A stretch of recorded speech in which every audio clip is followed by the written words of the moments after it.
Good morning, class. Today we will start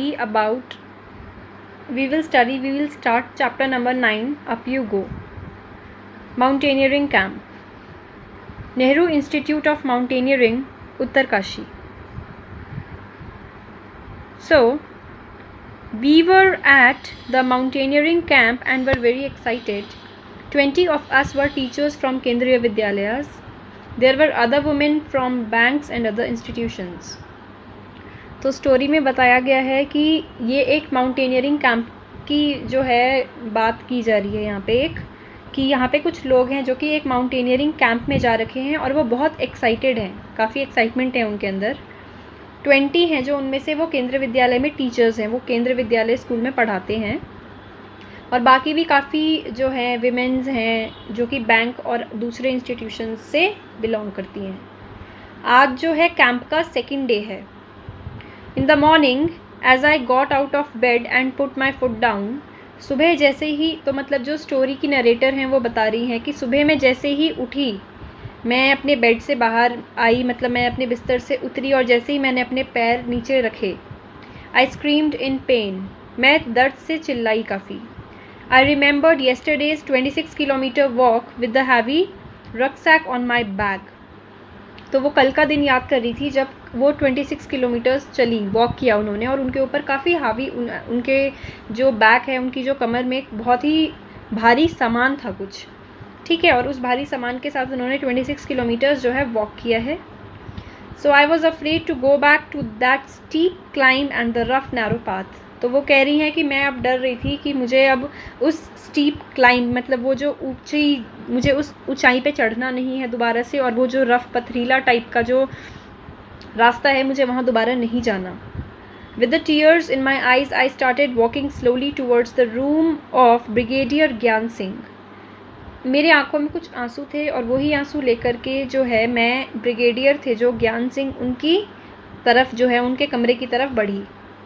the director of our adventure course, हमारी जो adventure course था, हमारे adventure course के director थे वो। I was thinking of what I would say to excuse myself from the day's track. मैं सोच रही थी कि मैं क्या ऐसा एक्सक्यूज़ दूँ अपने लिए जिस दिन से ये ट्रैक स्टार्ट हुआ है। Suddenly I heard his deep voice from behind. अचानक से मैंने उनकी जो आवाज़ थी पीछे से आती हुई सुनी। Madam, what are you doing here at breakfast time? Hurry up, otherwise you will have to trek on an empty stomach. Madam, आप ब्रेकफास्ट टाइम में यहाँ क्या कर रही हैं? जल्दी कीजिए, अगर आप जल्दी नहीं करेंगी, खाना नहीं खाएंगी टाइम पे अभी, तो आपको जो है ट्रैक पे भूखे पेटी चलना पड़ेगा। सर आई कुड नॉट से एनी मोर। वो सर, और मतलब वो जो थी, वो सर से वैसे बात करने गई थी, लेकिन वो वहाँ जाके बात कर नहीं पाई, वो कुछ आगे बोल ही नहीं पाई। You have came to tell me that you have blisters on your feet, that you can not walk, is not it?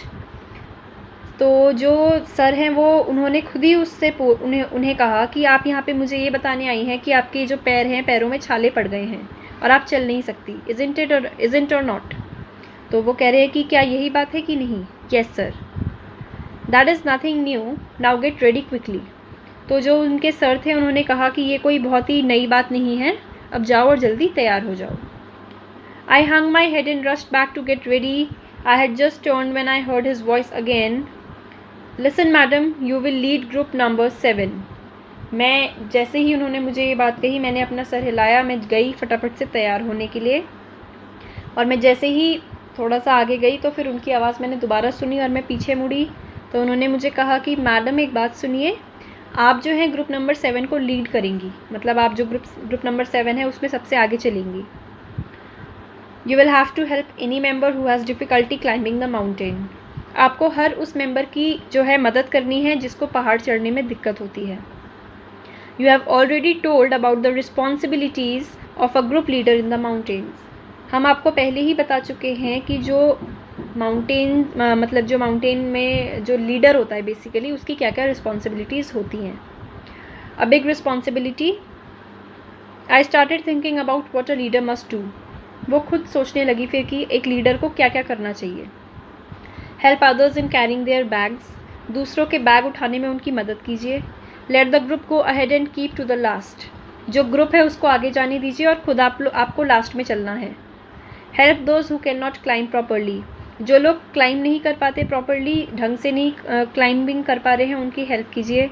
Find a good place to stop and rest, एक अच्छी जगह ढूंढिए और वहाँ पे रेस्ट कीजिए और रुकिए, रुकने के बाद रेस्ट कीजिए। Look after those who are not well, उनकी देखभाल करो जो ठीक नहीं है। Arrange for food for the group, खाने का अरेंजमेंट करो, मतलब जो आप ग्रुप लीडर हो क्योंकि, तो आपको अपने ग्रुप के खाने का अरेंजमेंट भी करना है। The most important thing is to be ready to be punished even when someone else may have made a mistake. सबसे इंपॉर्टेंट थिंग ये होती है लीडर होने की कि अगर किसी और ने भी गलती की है तो भी जो है कई बार आपको भुगतना पड़ता है, डांट आपको पड़ती है, चाहे तो गलती कोई और भी क्यों ना करे। I realise that there was a special kind of discipline here, मुझे रियलाइज़ हुआ कि यहाँ पे कुछ अलग ही किस्म का जो है डिसिप्लिन है।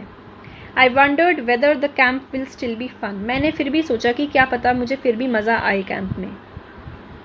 Group number 7, group number 7 included girls from Assam, Manipur, Mizoram, Meghalaya and Nagaland. जो ग्रुप नंबर 7 था उसमें जो है गर्ल्स वो असम, मणिपुर, मिजोरम, मेघालय और नागालैंड ऐसी इन जगहों से थी। I was the only teacher from केंद्रीय विद्यालय इन दिस ग्रुप, मैं सिर्फ अकेली टीचर थी जो कि केवी की टीचर थी, इस पूरे ग्रुप में मैं अकेली एक टीचर थी। I was happy to meet my new group members, मैं खुश थी हालांकि अपने मेरे जो नए ग्रुप मेम्बर्स, नए साथी थे उनसे मिलके मैं खुश थी। Most of them could not speak Hindi well, उनमें से काफ़ी थे जो हिंदी ढंग से नहीं बोल पाते थे। I still feel bad that after being together for 21 days I could not talk even once with खोंडोनबी फ्रॉम मिजोरम, वो काफ़ी उसे बुरा लग रहा था कि 21 days एक साथ रहने के बाद भी वो एक भी बार, एक लड़की थी जो कि मिजोरम से थी, खोंडोनबी, तो उससे बात नहीं कर पाई। शी स्पोक ओनली मिज़ो, क्योंकि वो सिर्फ मिज़ो की भाषा बोलती थी, जो मिजोरम की वहाँ की जो टंग होती है, टंग लैंग्वेज होती है, वो सिर्फ वही बोल पाती थी। But in our hearts we grew close to each other, लेकिन दिल में मतलब हम वैसे आपस में काफ़ी एक दूसरे के क्लोज हो चुके थे। ओके, सो आई होप इतनी स्टोरी आपको समझ आई हो यहाँ पे ग्रुप नंबर 7 तक। In my next lecture I will continue from this crossing the river. Thank you class.